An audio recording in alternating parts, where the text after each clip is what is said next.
Olha eu aqui, eu sou o professor Newton, da disciplina de Ciências, e vamos hoje para a nossa aula do dia com o tema Mudanças de Estado Físico da matéria.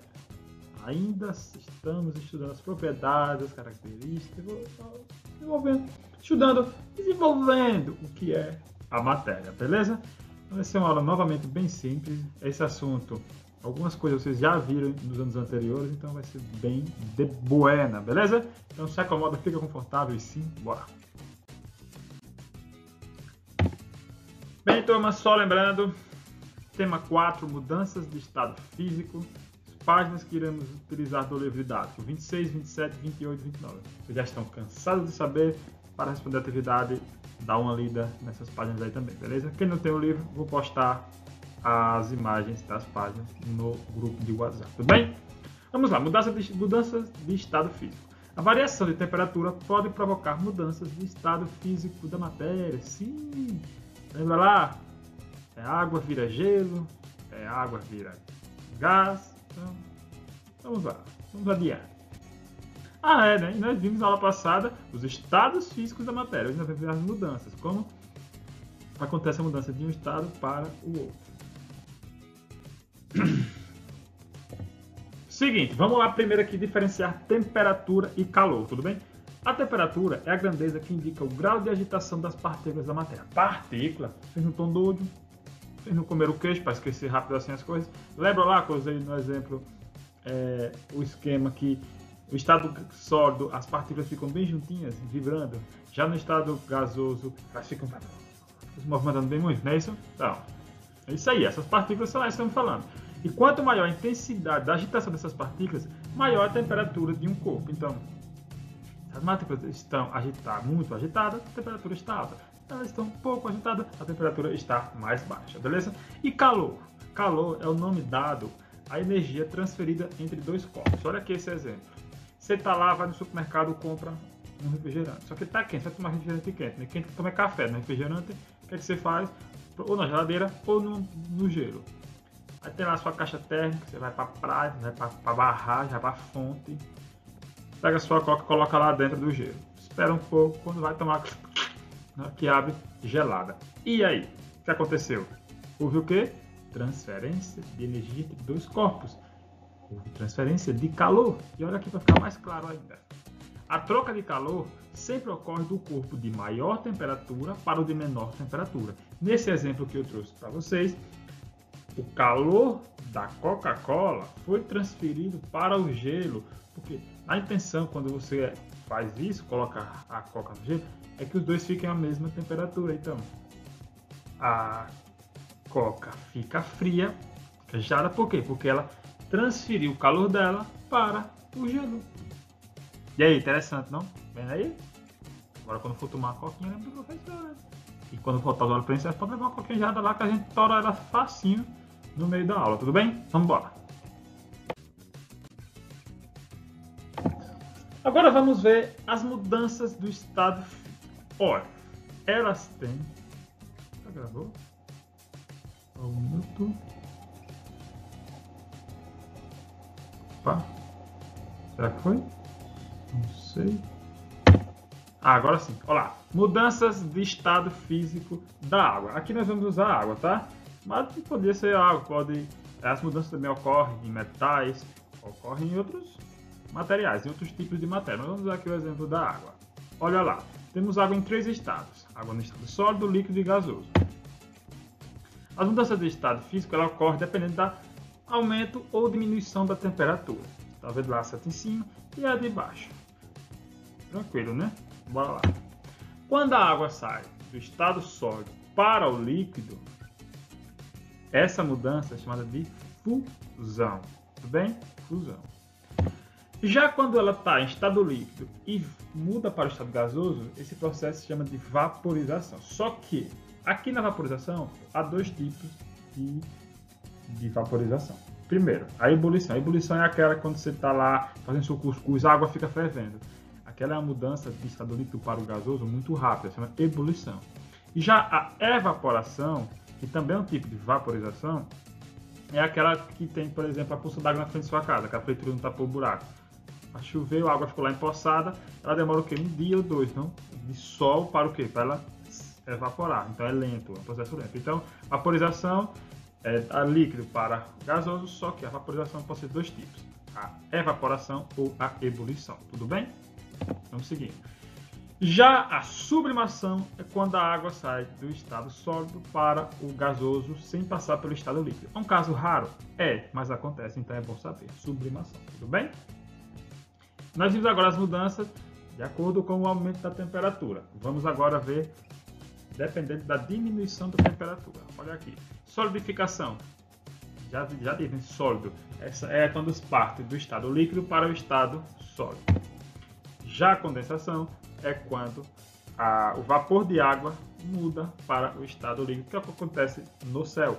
A água evapora, vai para o céu.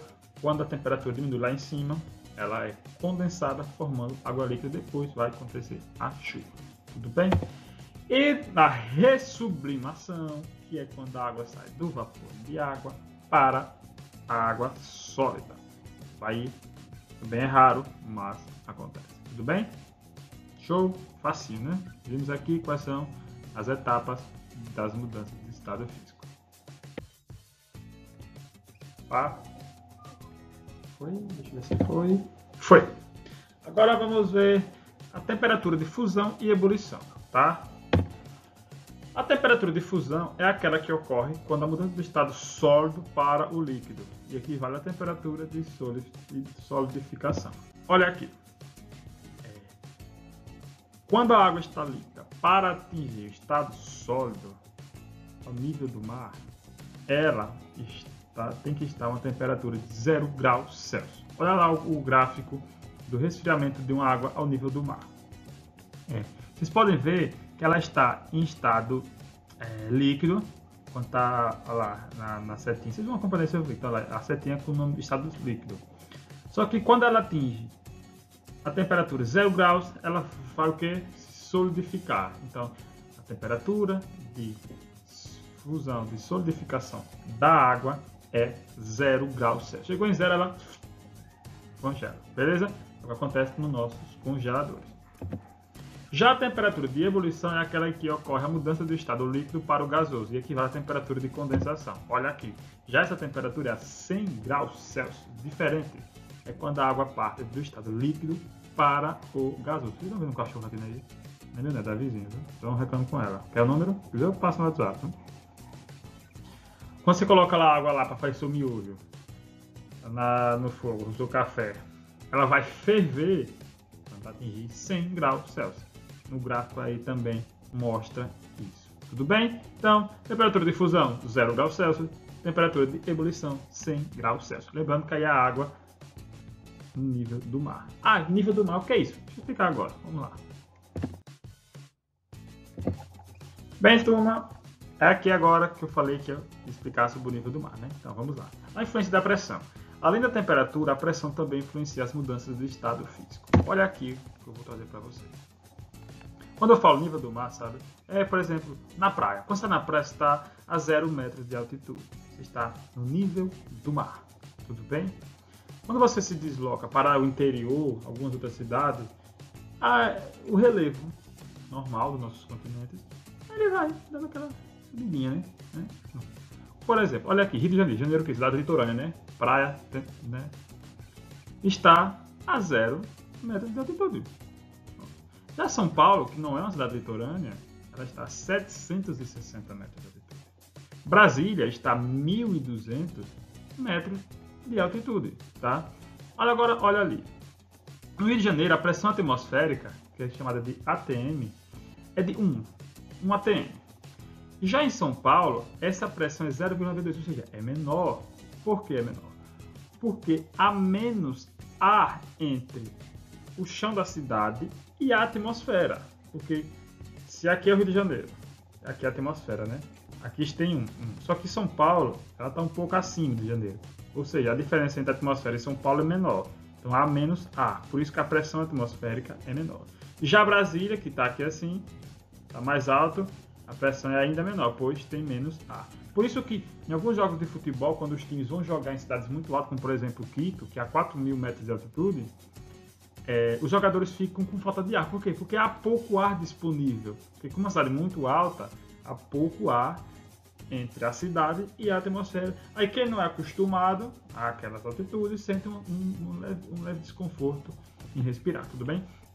Então, e olha aqui, a temperatura aproximada de ebulição da água em graus Celsius nessas três cidades. No Rio de Janeiro, precisa o quê? 100 graus Celsius para ferver uma água. Nós vimos a temperatura de ebulição. Mas já em São Paulo, 98 graus. Em Brasília, 96. Ou seja, quanto maior a altitude, menor é a temperatura de ebulição da água, tá? Então quer dizer, professor, que isso aí é uma conta exata. No Rio de Janeiro, em São Paulo, 98. Não, porque isso às vezes vai alterando, sabe? Mas de forma geral, a grosso modo, quanto maior a pressão, quanto menor a pressão atmosférica, menor também a temperatura de ebulição, beleza? Para finalizar nossa aula, está aqui, eu trouxe para vocês, que não está no livro de vocês, é a influência da pressão e como funciona a panela de pressão. Na panela de pressão, os alimentos eles cozinham mais rápido do que numa panela comum. Por quê? Porque lá dentro a água consegue chegar a 110 graus Celsius. Ou seja, se a temperatura da água está maior do que se estivesse numa panela aberta, vai cozinhar os alimentos mais rápido. Então, quando você querer fazer aquela macaxeira, aquele inhame, aquela batata, para o professor aqui, vá uma dica, faça na panela de pressão de mãe, faça na panela de pressão aí, pai, faça na panela de pressão que vai gastar menos gás, beleza? Bom, turma, essa foi nossa aula, espero que vocês tenham gostado, até que ficou um pouco extensa, mas é assim mesmo. Faz a atividade, me envia, tá? Qualquer dúvida pode entrar em contato comigo no privado, beleza? Então é isso, eu sou o professor Neito, da disciplina de Ciências. Valeu, falou e até mais.